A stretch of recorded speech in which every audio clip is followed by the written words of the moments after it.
Walking a ropes course 150 feet above the sea seemed like a fun and daring time, so we gave it a try.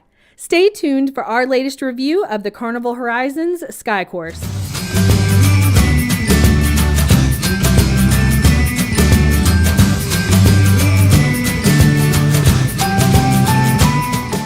Neither Kelman nor I are huge fans of heights, but when we were walking around the Horizons Sports Square, we looked up at the little kids doing the Sky Course and thought, really, how hard could it be? Plus, it was included, so we were like, let's give it a try. Boy, were we in for some fun. The Sky Course is a ropes course that sits 150 feet above the sea, located on deck 14 of the Carnival Horizon. It offers incredible views. That is, if you're brave enough to look up. Here are some things that you should know before you give it a try. Children and adults are both permitted, but you must be 52 inches tall and not exceed 300 pounds. Closed-toed shoes are required. Those shoes must have a backing or a strapped heel. Your clothing must cover the parts of your body that the harness touches. So basically, this means that shirt and shorts are required. Your clothing must be 100% dry, so avoid going into the pool prior to doing the ropes course. Loose items are not permitted, but there are free lockers provided so that you can safely store your items while you're doing the course.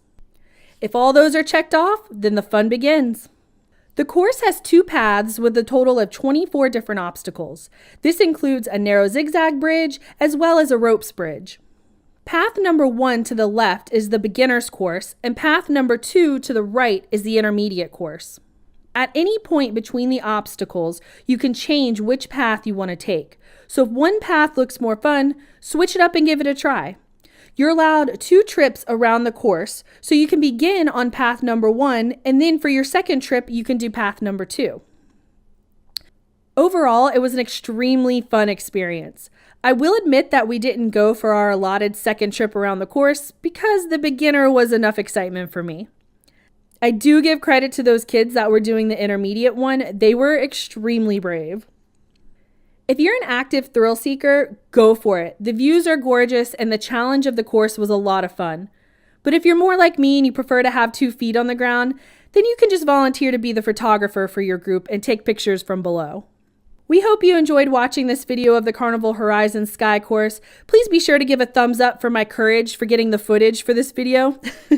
If you've not already, please subscribe. We have new videos every Tuesday, Thursday, and Sunday, so hit that notification bell to receive alerts of when our videos go up. Thank you so much for watching, and as always, take a little time to have fun wandering.